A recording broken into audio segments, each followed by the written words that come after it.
I asked Laura about her experience with the BCBA exam and what she thought about it, and she kind of gave her you know her take on it, and I appreciate that. Do you have any kind of insight you wanted to share with that? With Me? yeah, sorry, man. Well, I mean, take it whenever you're ready. You're still in your program, right? Hmm. Yeah, take it. I wouldn't wait too long. I did wait. I didn't take mine the first exam out. Back then, it was still the block scheduling. So I didn't take it over in August. I took it in November, and so I definitely felt like after I graduated, I need the summer. I needed the summer to party and vacation and chill for a minute, and so that's what I did. And then I was able to kind of refocus and study. I didn't want to wait too long because the information was still fresh. So I didn't want to wait too long. I used the Pass the Big Exam coursework, Hmm. um, but because I was still working full time as a supervisor at my job, I had to study the majority of the time over the weekends. So my class with Pass the Big Exam was like a Tuesday night, but basically all day Saturday if I didn't have to work, and then definitely at least 8 to 10 hours on Sunday I was studying. So, and it's just a test. Don't worry about it. You know. What are jobs looking like for y'all right now, especially like with the COVID price? Sorry, I just see her log. I know. Hi, Yeah. I was just Like, saying hi, hi. everyone. Hello, hello. Welcome. Hi. We're just sort of having a very casual conversation, asking questions and getting answers. And Svetlana, Yes.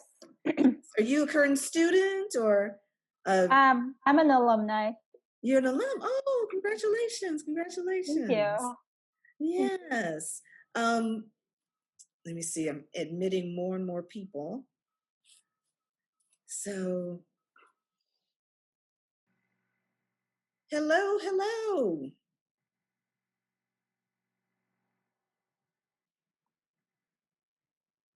Hi, how are you? Hi. Ani? Yes. Yes, hi. Thank Hi. you for joining us. Are you a student or an alum? I am a student. Ah, student. Wonderful, wonderful. Hello, Dr. Adele. How are you? Hello, good. How are you guys? Good, good, good. Good. Nice to see everybody. Yes. You know, Wow, I see a couple old faces too. That's exciting. I'm just gonna be totally like transparent with you guys. I don't know if you can tell, like I've been crying. But I was just in a 2-hour meeting with the faculty, and we just spent a lot of like heart-to-heart discussions about, things going on, and it's just, I know everyone's been going through a rough time probably lately. So anyway, yes. please excuse me for my beautiful look. No, Um, that's completely okay. I think we've all been feeling some kind of way yeah, recently. So no, it's completely understandable. And you never know, we may all end up crying during this session. So it'll pretty be much everyone was crying in the last meeting I was in. So I'm not like the outsider person that was crying. The whole place was. And I was like, I have to go to another meeting. Bye. So anyway, here we are. No, but I thank you for joining us. We can go ahead and get started. The whole purpose of having the roundtable was so that we could get students and faculty and alumni to connect so that the students could get any kind of questions that they had answered regarding their program. And I know when I was in my program, I had a lot of questions, and I was glad that I was able to reach out and talk to other students and alumni. And so that's what, and faculty. And so that's what I wanted this roundtable to be. It is casual, it's not formal. I'm sort of glad that it's a small group so that everybody will have a chance to speak, or whatever questions you may have, you'll get a chance to ask your questions. And so in order to get started, Dr. Adele, just to give an overview of the program, to give because we have some students and we have some recent grads. So just to give an overview of what the students should expect going through the program and possibly once they get out of the program. Okay, great. Yeah. And we have an hour together total, correct? Yes. Okay, cool. So some of you know, because you've probably seen me give a presentation in the past about this type of topic, that I could talk for the full hour and still probably not get through everything. So I don't want to do that, because it would be much more fun to be more Q&A style and to hear from you all about what your questions are, and for us to try to answer them, especially since we're lucky enough to have a couple of alumni here with us.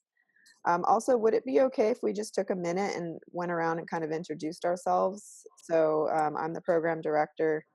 Most of you already know that about me, but maybe just starting, I'm looking at my video. I don't know how it looks for everybody, but I see Laura next to me. You know what? Let's go ahead and have Laura and then Shayna, and then we can take it from there. Okay. Okay, So hi, I'm Laura. I graduated in 2018, which it feels like yesterday, but I can't believe it was 2 years ago. And now I'm a clinical supervisor at the Center for Autism and Related Disorders. All right, thank you, Shayna. I am Shayna Robinson. I also graduated class of 2018. Right now, I'm currently working as an interim director while both of my directors are on maternity leave. And I am normally a clinical supervisor for California Psych Care. All right, thank you. And then let's see who I see next is Alvinus. Okay. Hi, everybody. I'm Alvinus. I'm a student at Pepperdine, Vice President of Events for Bcba, and I'm a BII at a behavior therapy clinic. Yeah, and I'm looking forward to learning and helping shape the world. Thank you. Svetlana. Hi, I'm Svetlana. I also go by Lana. I'm a recent graduate. I finished the program in May. And currently I am a case manager at ERA Behavioral Solutions and a senior behavior interventionist at Halo Behavioral Health. Thank you. Ani? I had to unmute myself. I'm Yeah. Ani, current student with the fall 2019 cohort, and just got elected president for Bcba. So I I just got hired at a new agency that I'm working for. So I'm starting there as a BT, and I'll take my RBT test soon. So excited for that. Wonderful. Thank you. Matt. Hi. Hi, everyone. I'm Matt. I'm currently a student in the fall 19 cohort with Ani. Currently, I'm a behavior specialist at Piles and Associates, and I work exclusively with adults with severe aggression and problem behavior. All right, wonderful. Thank you. Welcome. Lilit. Hi everyone, my name is Lilit and I graduated in December of 2019. Currently, I'm working at an ABA agency providing early intervention to children between ages of 18 months and 3 years. I'm a senior behavior therapist at the clinic and I'm still accruing hours. So. Wonderful, thank you. And Sophia. Hi everyone, my name is Sophia. I work for the Alumni Relations Department for GSEP. It's so nice to see everyone. All right, thank you so much for taking the time to do that. And Sophia and Renee, thank you for organizing this event. Laura and Shayna, thank you always for volunteering your time. They've been such devoted alumni. They've been so involved with, for instance, info sessions and things like that. So I really, really appreciate it. And it's great to see you. Shayna, you look like you are hanging out in Hawaii. I'm a little jealous. It's actually one of the Pepperdine backgrounds. My husband started going to Pepperdine also, and they sent them to him. So I'm like, oh, I'll just take this. That's awesome. I like how like the wind is blowing. I know. And then I also want to mention to everyone here that Shayna was actually one of the founders of Bcba when it first began. And so I'm sure it's cool for you, Shayna, to hear like people say, I'm currently a Bcba member and stuff like that. they did so much more than we did. Well, how do you know? I don't know. Maybe you do, but anyway. So, and then of course, look at the people that come to this meeting. It's always like the most dedicated ones in the program. It's like the same group always. So anyways, I don't want to bore you with some long speech, but basically, maybe it's better if I just kind of tell you some of the topics that we could discuss and then let you guys pick and choose. And then plus, I'm sure you would really love to hear from Laura and Shayna about, and actually, the recent graduates, even like Lana and Lalit. I understand, Lalit, you said you're still finishing your hours. Lana, are you still finishing your hours too? Yes. Hopefully I'll be done by September. That's my hope. And Okay. I'm planning to study for the exam next month, planning to take 3 months. And then hopefully I could take it in October. That's my goal. Okay, cool. Well, here's some of the topics that we could discuss, and I'll just kind of throw some out there and then let's see what you guys are interested in. But obviously we can talk about the BCBA exam. Thank you, Alvinus, by the way, and Lalit and Ani and Matt. You're part of Bcba now too, aren't you?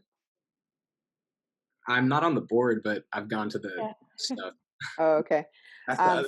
For organizing past the big ABA exam recently, they had a little mock 20-item deal. So maybe that's not really one of the topics you'd like to discuss, but it's an option. Everyone needs to write a curriculum vitae. It's really important to have. It's basically a very long resume. Very long, meaning that it'll start out short when you first start with it, but you need to try to add to it. And it just grows with you as you accomplish things or get involved with things. And so we can talk about that. We can talk about getting a job. We can talk about maintaining your certification and doing continuing education once you do get certified. Professional and liability insurance and staying up with your ethics. Applying for PhD or Psyd programs and kind of the differences between those two. What is necessary to keep current after you graduate, and any of those sorts of topics. So in addition to that, because we do have a couple of other BCBAs here who have joined us, Laura and Shayna, they can talk to you about anything that you want to ask about once you kind of are out of the program and you're moving on to the next level. So what sounds fun for y'all? Applying the PhD and the Psyd and the difference between them, definitely for me. Okay. Great. Should I just start there then? Okay, Yes, cool. that work. So basically, let me start by saying that you should really consider whether or not you need a PhD or a Psyd before doing it, because it is a ton of extra work, and it also could potentially get you into a ton of debt depending on the way you go about it. And so if you want to go that route, I'll tell you right now, it's not really necessary if you're going to be a clinician forever. So there are plenty of ABA-based positions available for master's level. And in fact, I don't know if everyone knows, but I'm now on the board of the Bcba, and I just had my orientation meeting yesterday. And this is so crazy to think, but there's about 39,000 BCBAs in the world that even exist total. So we're a small group of people, although that's like doubled just in the last 10 years, which is crazy to get to that number. But just recently in California, there were like 29,000 jobs looking for BCBAs. So just to put it on the map of like how desirable you are, the PhD is not going to be necessary for you to get even like a clinical director position or something, which is usually the top dog, I would say, in an agency. So you really have to say, do I want to go to school for, once you have a master's, it's not like it shortens the amount of time that you're in the PhD program either. So you'll probably have to go to school for about 4, maybe if you're lucky, 3 additional years, but it's more like 4, could even be longer, because some programs basically have you do your coursework, which that doesn't take the whole time, but it's the dissertation that can really get you hung up. And some people's dissertations can be like a year long, and other people's can be multiple years long. And so I, for example, came from a program where they wanted us to graduate in 4 years, but most people didn't. And I would say on average, it was more like 6 or 7 years, and some people taking 9 or 10 years. So you can just see how basically it's kind of like when it comes to the dissertation, I saw Lana's eyes kind of go, whoa. It's really like how fast can you really get your research done and get through it. And some people really drag their feet. Okay, so Dr. Adele, is there a difference between the PhD dissertation and the Psyd dissertation? Yeah, so then the difference between the PsyD and the PhD was that with a PsyD, you're really trying to get more of a clinical doctoral degree that prepares you for a clinical role in terms of your future career, whereas a PhD is considered more of a research level doctorate degree. And so the PhD always requires a very intense dissertation of actually conducting an experiment, where with a PsyD, if they have a dissertation requirement, which not all PsyD programs do, but if they do, it may be an experiment, or some programs will let you get away with like writing a paper, for instance, which would be a literature review on a topic, which you can imagine is a lot less work than actually conducting an experiment. But the reason behind that is that they see someone with a PhD as needing to really be very strong in research, because most likely PhDs are getting a PhD because they want to go into academia. So if you do want to go into academia, a PhD, it would be my recommendation. Not to say that a PsyD couldn't also get you an academic position. It's just that you would be more competitive with a PhD because it is a research degree. And often academic positions are expecting you to do research. So for me, for example, as being in academics, what I get evaluated on in my role is three things: teaching, service, and research, or scholarship, they call it. And so I have to like try to put my time into those three buckets. And so scholarship is 1/3 of what I'm getting evaluated on. And that means I need to be like publishing stuff. So that's kind of where that goes. And the PsyD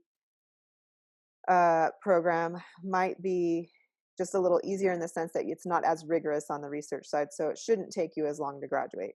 Now, that doesn't mean a PhD has to take you a long time to graduate. It's just that it might if you kind of drag your feet on getting the research done. So for instance, when I was in my program, pretty much I had only heard of like 2 or 3 people ever graduating in 4 years. I graduated in 5 years, which was considered somewhat speedy. So just to give you an idea. But there are some programs that are like really like on you and making sure that you're progressing better. Mine was kind of like, we're not going to treat you like a child and hold your hand, you're on your own kind of thing. So that's where that was. And then the other thing I feel like is really important to know is that you don't really have to pay for a graduate degree necessarily. So most PhD programs actually are fully funded because they need to produce researchers at the institution level. And so they have funding for it. And so oftentimes when you apply for a PhD program and get accepted, you get your tuition waived. So that happened to me, for example, in my program, is that I didn't have to pay tuition.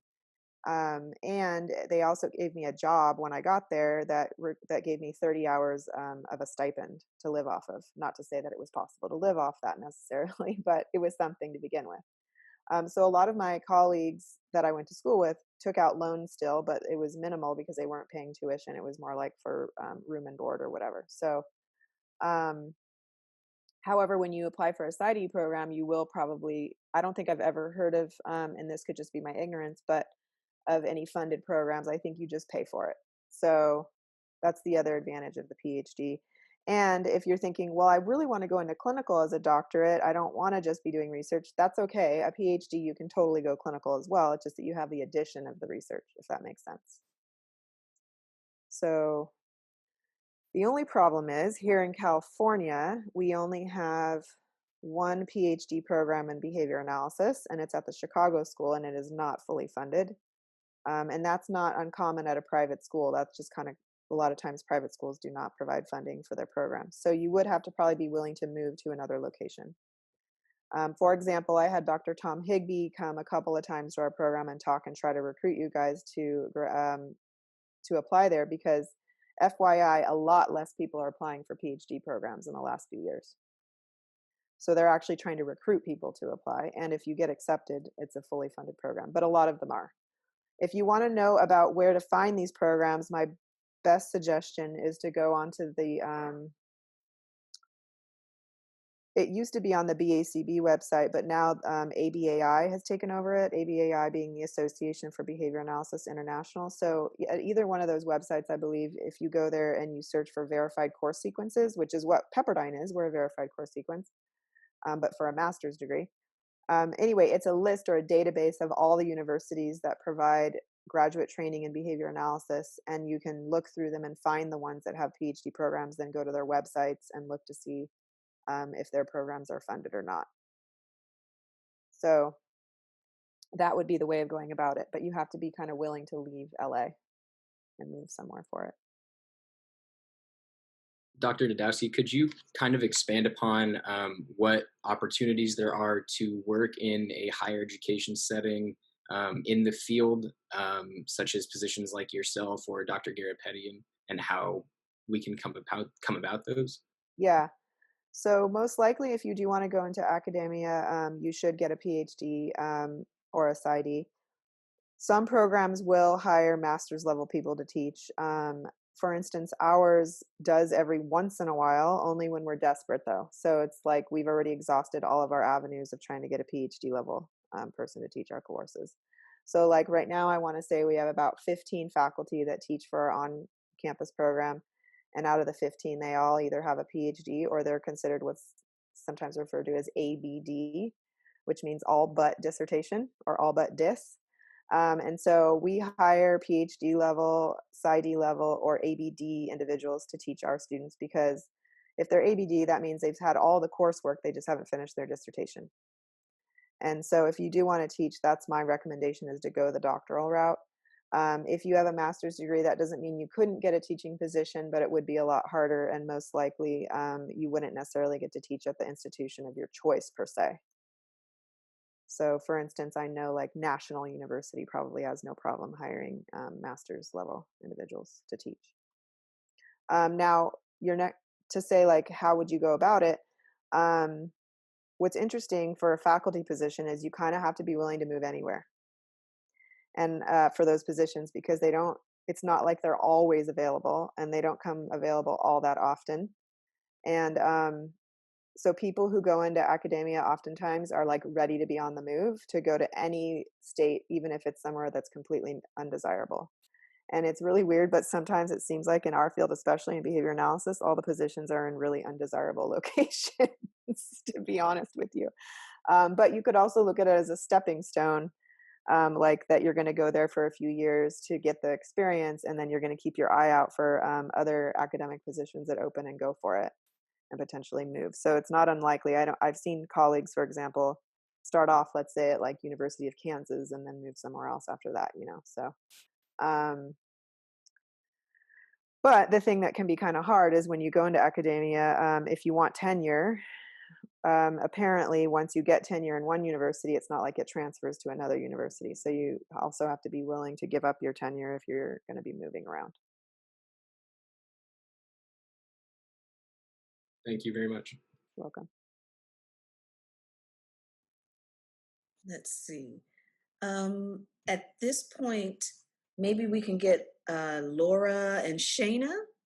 So Laura, just give us a little bit of your experience within behavioral psychology program when you were in it, and then how you sort of transitioned from finishing the program and then graduating and then into the position where you are now. Sure. So I kind of lucked like randomly into this program. I was a neuroscience major at UCLA, and I realized that was too much just me trying to be like in a lab, studying cells, and I missed being with people. So I was trying to find something that was like not clinical psych, but that would have me working with people.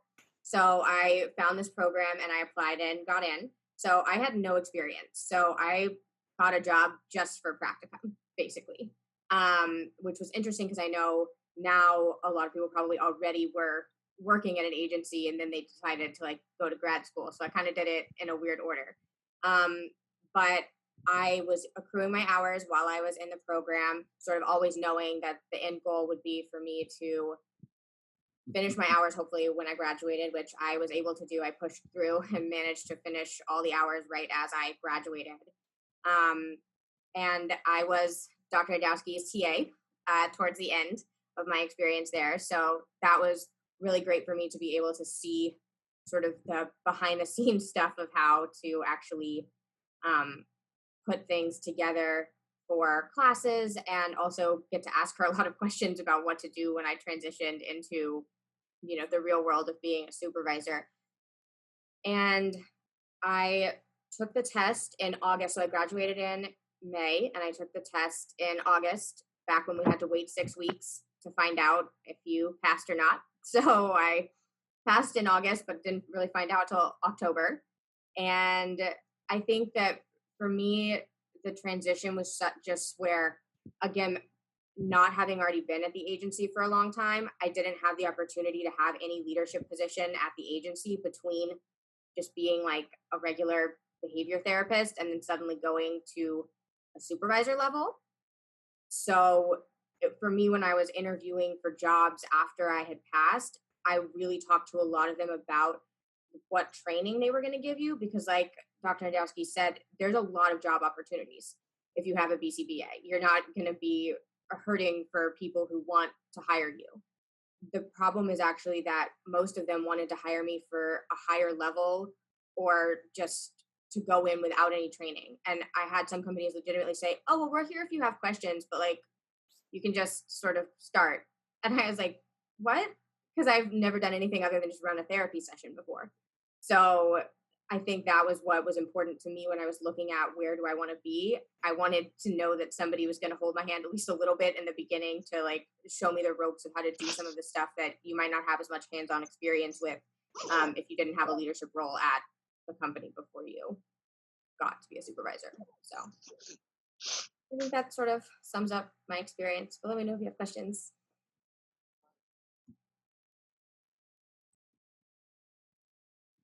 Thank you, Laura. Shayna, let me ask you the same question. Could you sort of tell us about your background and how you started behavioral psychology program and how you transitioned through as a student to a graduate to where you are now? Sure. So before I started working as a behavior therapist, most of my experience was in retail. I had worked in retail since high school, and so I was just really over it. I was trying to move up in that position, and it's like, this is not what I wanted to do. And so I basically just kind of quit out of nowhere, and I was applying for state jobs and different stuff, and I was looking at social work programs. And so I came across a job on Indeed and I got hired at California Psych Care. And after about a year, I decided I wanted to go for my master's. I fell in love with it, seeing one particular client, how they were completely changed. I was actually working with the sister of the client that I'm talking about. And we started with her at 3, and then just to see how quickly she changed and how effective it was, and how her parents can't get her to stop talking at all. And she wasn't talking at all at first.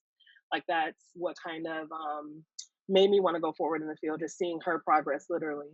And so I was looking for programs. My my job actually has a partnership with National, so they kind of push towards National. But I just didn't know if that was kind of the route for me. So I came across Pepperdine. I had family that went to Pepperdine, and so I decided to go for this program, and I got in. I think I was part of the first cohort to be accepted.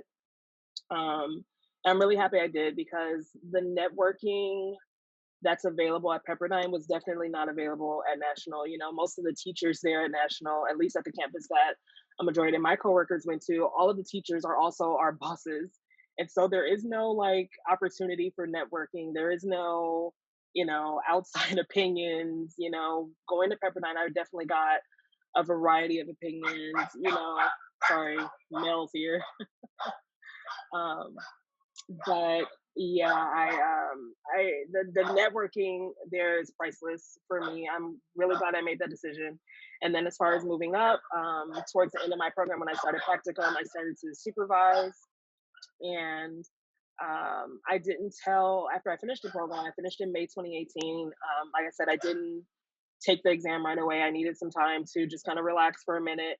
Adele was definitely pushing me to take it in August, but I was like, I don't know. I had to take a break and breathe for a second. And then I was able to study and get my head back in the game. And like I was telling you guys when we first started, I definitely wouldn't wait too long to take it. Take it as soon as you can, just because the information is so fresh.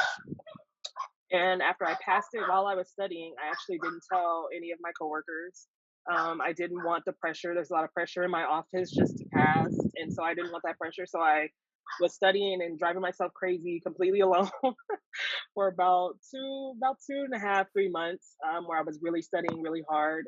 And I took it in November, passed at the end of December. By January, I was in the provider position. And so everything kind of went really fast for me too. And then I was all of a sudden a provider for people who had, double, some triple my experience that were just at the master's level. And so that was an interesting transition, but I'm here now. Like I said, it was all worth it. I told you guys I'm being the interim director, so I'm hoping that opens up, some opportunities for me as well. And yeah, that's pretty much my story.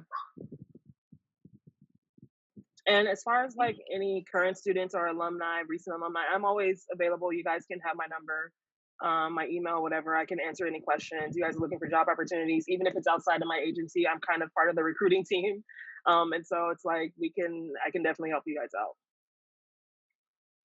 Thank you, Shayna. If it's okay for those that are in our roundtable today, if we can exchange some information. So Shayna, you said that would be all right. And yeah, I'll put my cell number in the chat. It's probably best to text me. My personal email is also flooded, so it's probably best to text me. So I'll put my number in the chat box. Okay, perfect. Yeah, I'll put mine in as well. Same thing. My emails are always full, so texting is the best way to get a hold of me. So something I just want to say, if it's okay, real fast, that came to mind is that Laura and Shayna both kind of described, and I don't know if we want to also have Mike Peters talk. He just joined us, and he's also an alum who came in the first cohort. So he might have some to add to this if he's a BCBA now. Mike, are you able to talk? I did not test yet. I'm the guy that drug his feet. Okay. Okay. Anyway.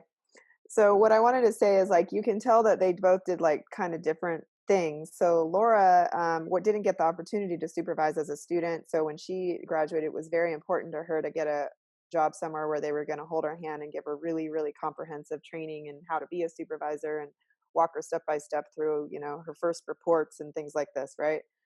Whereas Shayna did get a chance to supervise while she was a student, and she, in fact, was doing almost all supervision, if I recall correctly. And so she had a ton of those unrestricted hours and didn't have the hard time of getting those hours.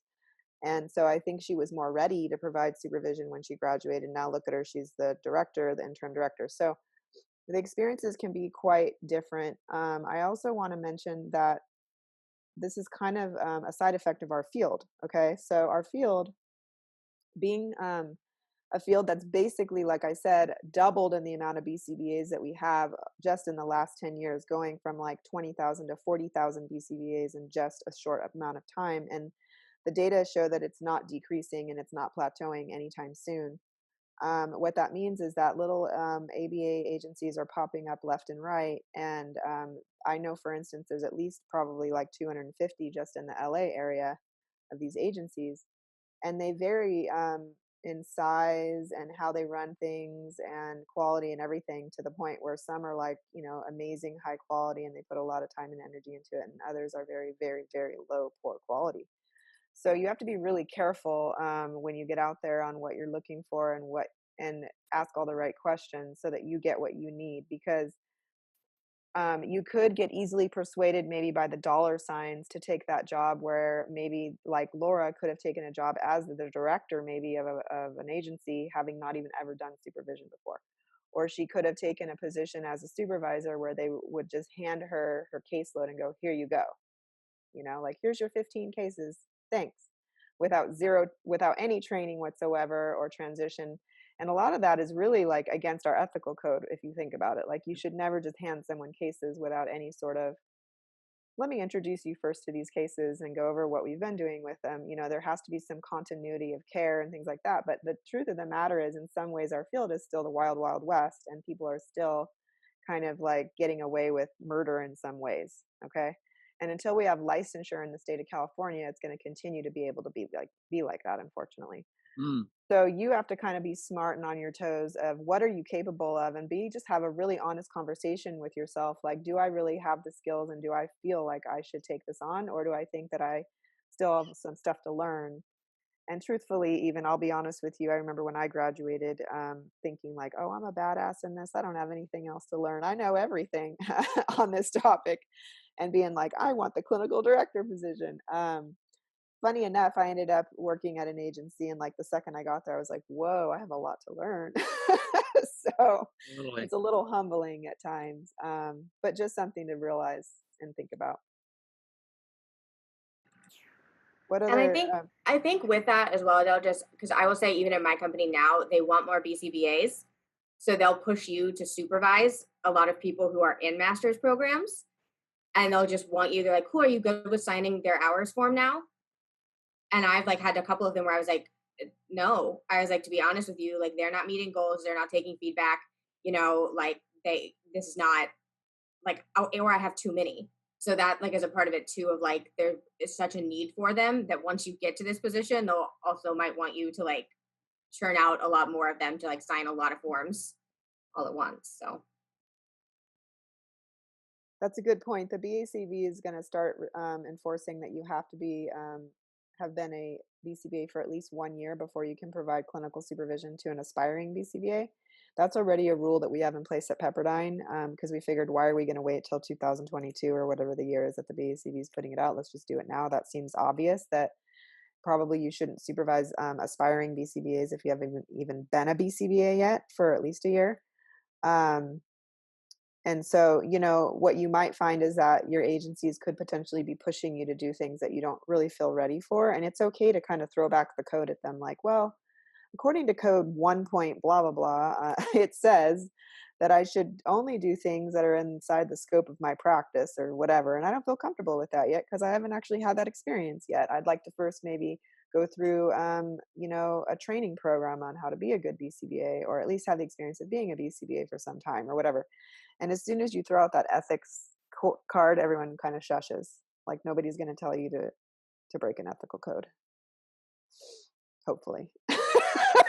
I see them smiling, so I'm like, well, I hope. So anyways, what other questions do you all have? Yes, let's open it up. So anyone who has questions, students or alums, if you have any questions, this is the time. We have about 30 minutes or so. So any questions, go right ahead. I did have a question for the alumni, and I'm unsure if you guys are aware of this, but the program is changing its degree title from a Master's of Science in Behavioral Psychology to an MS in ABA. And at least for myself personally, I thought it would be somewhat of an advantage going into the workforce to have a behavioral psychology degree in order to expand the field, expand the opportunities that we can do as a BCBA. And so I'm curious, for the alumni who currently have the MSBP degree, how do you feel that that has either helped or hindered you in getting work? How do you think that changing the program title itself to ABA will affect getting hired in the future if you have an MSBP degree? Because at least in our cohort, we're still on track to get a degree with an MSBP, not MSABA. So I'm just curious what your opinions are on that and how you think that that will affect, 5 years down the line, 10 years down, getting different types of careers and jobs. So. May I answer that? So back in summer of 2019, Bcba did a focus group, and a lot of concerns were there were a lot of people that applied into the program without any experience in the field of ABA. So when they applied to behavioral psychology, they thought that there would be more opportunities to study like organizational psychology and more like at performance management level. And we do have a class that covers it, but not too much in depth. And for me, in the last couple of months that I had job interviews, whenever they saw OMS behavioral psychology, I had to clarify, like, oh, I studied applied behavioral analysis. And I personally think that changing the program's name to applied behavioral psychology is better, because people that will apply will know what they will be studying and the what are they going what kind of field they're going into. And unfortunately, I think some of the professors always say that 90% of job opportunities as a BCBA, it's always in the ASD field, but it's kind of our job to also expand and bring ABA into different fields too. I'll just say for me, once you have a BCBA, nobody even asked me like what the title of my master's was. I mean, I would say I'm one of the very few BCBAs that I know that even has a master's of science. Like a lot of them have MAs instead of like an MS, and that was important to me personally, that I wanted the like Master of Science designation. But even that doesn't really matter once you have the BCBA designation. That's really what they're looking for at that point. So I don't know that the actual title, like Lily was saying, I think it'll help people apply, like knowing what they're getting into. But I think for the job search, it's never come up for me. So Thank you. I appreciate it. Any other questions regarding anything? Anything in Real fast, I'll just address that too. Is that Miriam, by the way, who just joined us? Yes. Hi, how are you? How are you? I'm sorry I couldn't come earlier. I had a session. No worries, good to see Just you. able to come now. Yeah. So FYI, as Matt said, and I just want to clarify in case ever anyone else is wondering, yes, the degree name is changing, but it doesn't go in effect until fall of 2020. So that means this September, and that means it only affects new students who will be coming in under the new catalog in the fall. So anyone else currently as a student, you will be getting the MSBP degree. And as Lalit said, this kind of actually really was a decision made because of the information we got from our current students. And what we found was that, and I'm not going to repeat what Lalit said, but I'll add to it, that we actually had some kind of angry students who were like, I didn't know I was getting involved in applied behavior analysis when I applied. I thought this was going to be like, I was going to learn about cognitive behavior therapy and stuff like that. And the truth is that's just not what this program is. And some people even went so far as to say, I thought I was going to learn about behavioral psychology, but that's not what we're doing. And in reality, that's a misnomer, because ABA is behavioral psychology, but they didn't understand that. You know what I'm saying? So it's really, we started doing some research, and what we actually found out is we went to the verified course sequence list, which has about 225 universities or so that provide a degree that basically lends themselves to someone becoming a board certified behavior analyst. And we looked at the data and we even graphed them. And what we found was that out of the N size of the 225 universities, only 2 use the title behavioral psychology, and one of them was Pepperdine. And the other one, actually, the degree was a Master's of Science in Behavioral Psychology, applied behavior analysis, which basically meant we were the only degree out of 225 that actually didn't use applied behavior analysis in the title. And then we also went on to do some more research to look at what are people looking for when they go online and they Google master's degrees, and they're trying to get a degree that's going to help them become a BCBA. And what we found was that only about 10 times a month did someone search for master's in behavioral psychology. Whereas like 500 times a week, someone was searching for a master's degree in applied behavior analysis. So we just realized that it lends more confusion than anything else, and even creates some anger because they feel like, wow, I've been in this program for like a year and I just am realizing like this isn't what I signed up for. So. Definitely. Thank you for that explanation. Yeah, I, as someone that really cares about the field and enjoys working in the field, I obviously want to expand what we can do with the science. And I was just curious how either changing the name or keeping the name would affect doing that and getting jobs in the future. And I think that explanation is very, it makes a lot of sense to me. And I'm curious to see how we can do that by changing it. So thank you. Yeah. Can I add to that? I think like when I was applying to schools, a lot of Penn State even had a different title, but it was again aimed towards ABA. So just like when I was applying, I knew what I was getting myself into. So I feel like different people probably just perceive it. I don't know, like they'll take it in a different ways. But when we came in for orientation, and this has stuck to me till today, Dr. Nadowski, that you said we don't necessarily have to work in the field, and that there was someone who graduated and ended up working at Animal Kingdom. So I was like, okay, cool. Like I don't have like, even though I would still stay in the field, but the ways that I can expand, like, I graduate, have my master's, and do I want to sit for the Bcba exam, or do I want to go work at Animal Kingdom, or do I want to work, for the FBI in their behavioral analysis unit? So we can definitely use our degree towards that has, I think when you gave that speech at our orientation was something that I still hold on to, because I know I can do more than just sticking within the field. So it's like really eye-opening too, where we can use our degree to do a lot more. Yeah, and there's a group of behavior analysts who are very invested in trying to expand ABA beyond the autism developmental disability box.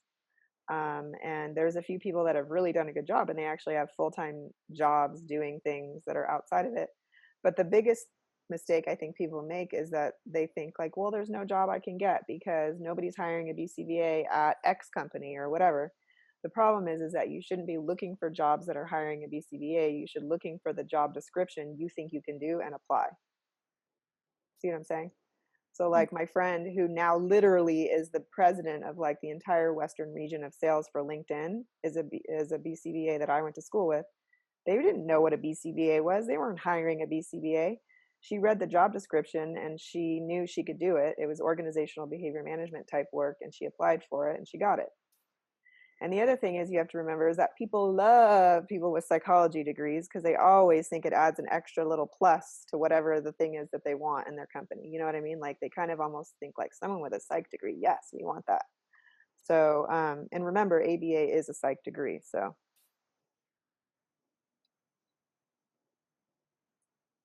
Can I add to that? Yes. I am Mike, guys. Good to see you all. You're making a good decision hanging in here and taking a close look at Pepperdine. We were the first cohort going in, and I don't know that anybody really knew what was going on except Dr. Adele. And it was very interesting. I kind of thought, I didn't think I was going to end up in Animal World, but it kind of feels like that at times, depending on who your clients are. I didn't know I'd have to wear Kevlar sleeves when I came in, and I found out that was a requirement. I look back on what you guys are talking about with regards to the questions, you currently do. I'm a behavior analyst of a BSS, work with people that have high problem behaviors. How did I get through classes?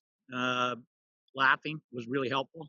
And we had some stellar teachers, absolutely stellar teachers. Transition from student to graduate to the workplace was facilitated obviously by having an intensive practicum. And that was amazing in terms of introducing us to what the field was like. And obviously you have to get your hours. I had 2 amazing assignments. One at a high-end academy for high-functioning ASD spectrum, and then I transitioned over to another firm that works with problem behavior. I was interested in adults. That whole idea of doing ACT Act or OBM, it's open. It's open. You can kind of draw your own trajectory if you want to apply the science. And Dr. Adele knows how excited I get when I see graphs. It's wonderful stuff because it's science, man. It's the science of psychology. Pepperdine program is absolutely stellar. And I looked at several, I worked with several, and doing some research after that. Research is the bomb.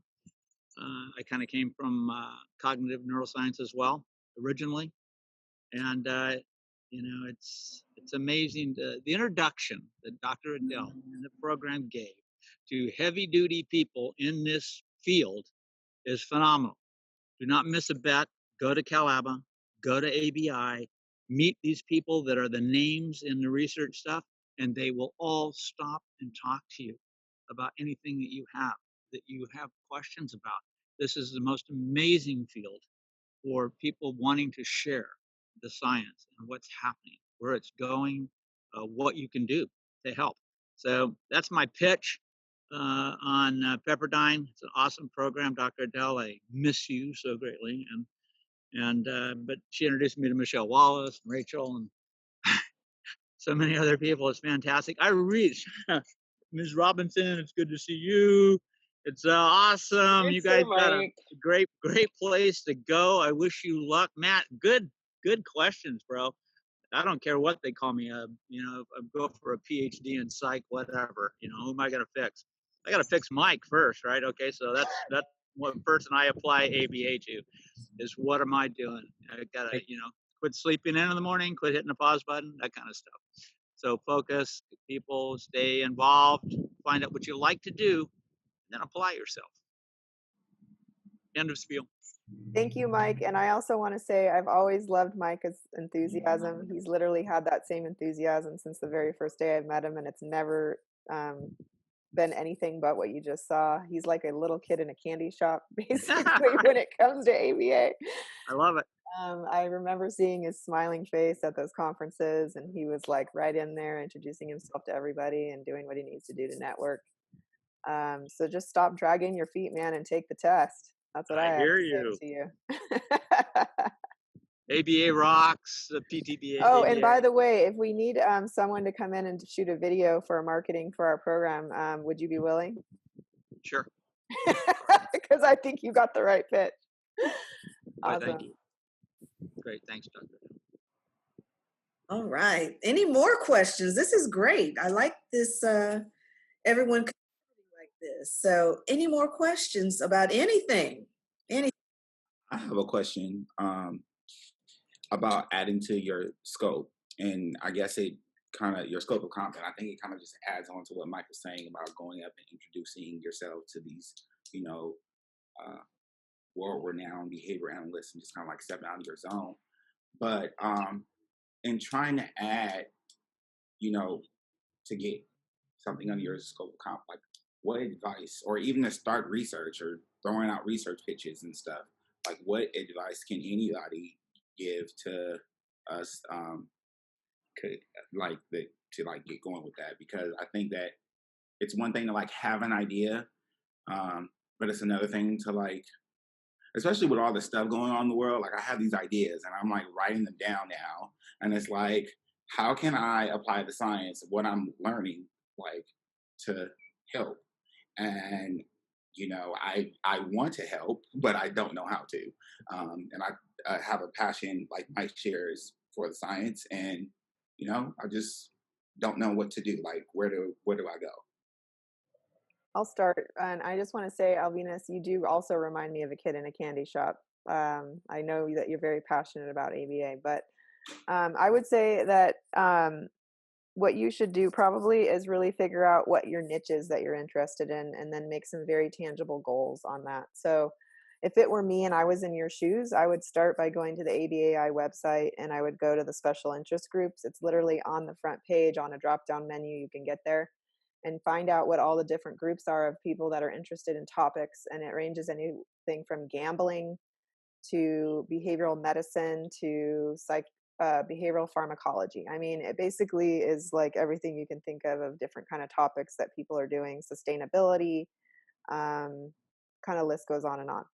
And so maybe look at some of those groups and then see, like, pick your top 3 or something that you might really like to focus on, and then join the groups. And by joining the groups, that means that you would go to meetings and you could potentially even become an officer. And then you'll get involved with like task groups that like say, we're putting together a workforce task group on X, Y, and Z, and you'll start signing up for tasks, which will then bring you to things to read, which will bring you to more research and so forth.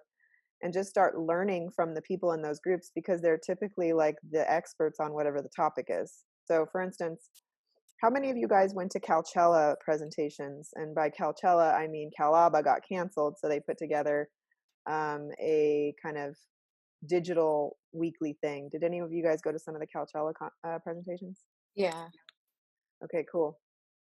I went to a really cool one, and it was by Megan Heineke, and basically it was really interesting to hear her story, because she started off by saying how when she got in the field, she didn't really think it was for her because she didn't really like working with children. And she was like, wow, everyone here seems to work with children with autism and developmental disabilities, and that's just not my thing. I think I'm going to not go into this field. She was an undergrad at the time, kind of shopping around for her area of psychology that she wanted to be involved with.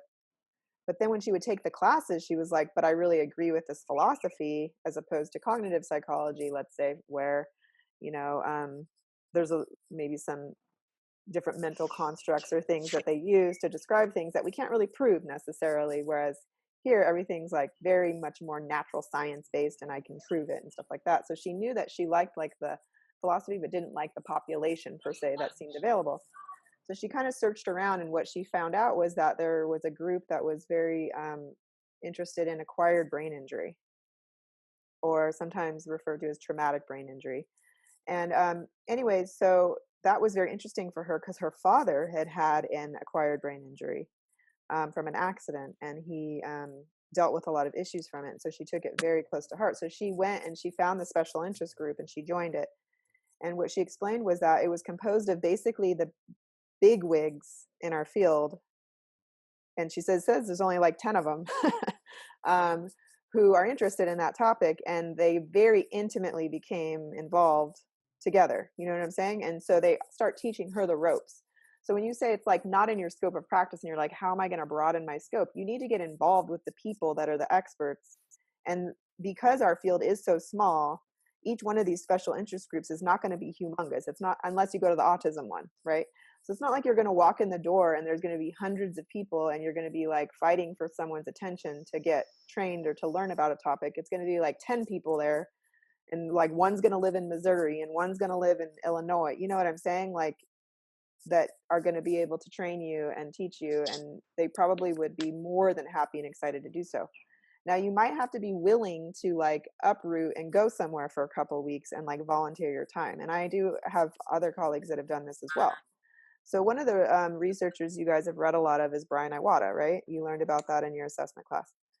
One of my colleagues, his name's Matt Normand, said when he graduated with his PhD that he just didn't feel like he really learned properly how to do research, even though like he had to do a dissertation and everything. Like he just couldn't figure out how to like make the research go better and to get lots of it and get lots of pubs and stuff. But he knew Brian Iwata was an expert at that.